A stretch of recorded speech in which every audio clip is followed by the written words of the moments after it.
Bien sûr, de crypto, les infos crypto pour ceux qui n'ont pas le temps, les gars. Bon, les nouvelles sont vraiment pas terribles, mais on va regarder tout ça en détail sur l'analyse technique. Il y a des choses assez étonnantes qui sont en train de se passer. On perd 1% du côté de BTC, 42 300 $, Ethereum en dessous des 3200 $, on perd 2%. Il y a des gros super performances aujourd'hui comme Luna qui perd 7%, Avax qui perd quasiment 5%, DOT moins 4%.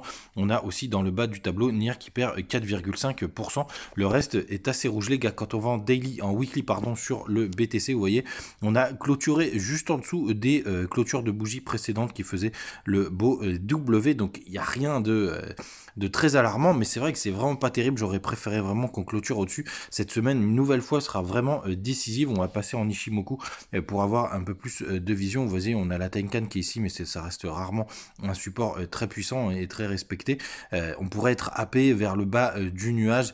J'aimerais vraiment pas trop ça, puisqu'il se situe à l'heure actuelle aux alentours des 40 000 $, hein, une zone assez psychologique, et on pourrait continuer de latéraliser. Bref, j'aurais vraiment aimé qu'on clôture à la limite un petit peu au-dessus. Donc ça peut être un petit fake, mais c'est vrai que je suis vraiment pas fan de cette fameuse clôture quand on passe en daily. Au lieu de faire des W, vous voyez, on fait des plus bas. Vous voyez juste ici, on fait des plus bas. On a quand même la zone des 0,618 qui est juste ici. Attendez, je vais lock mon Fibo, comme ça vous saurez comment on fait. Vous avez quand même la zone des 0,618 qui est aux alentours des 41 600 $. Donc ça peut être pas mal aussi pour faire une bonne zone de rebond, mais vraiment pour le coup, pour l'instant, on ne fait que chuter.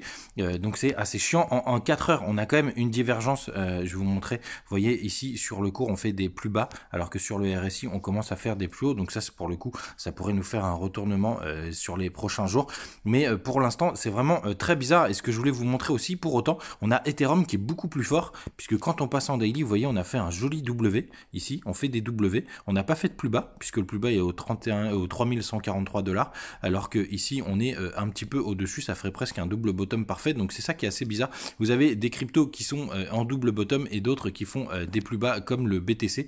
Donc on va voir ce que ça va donner cette semaine, mais c'est vrai que je suis vraiment pas fan de cette histoire. On va voir, surtout qu'on a le dollar qui a vraiment fait des nouveaux plus hauts, il est vraiment aux portes des 100 points.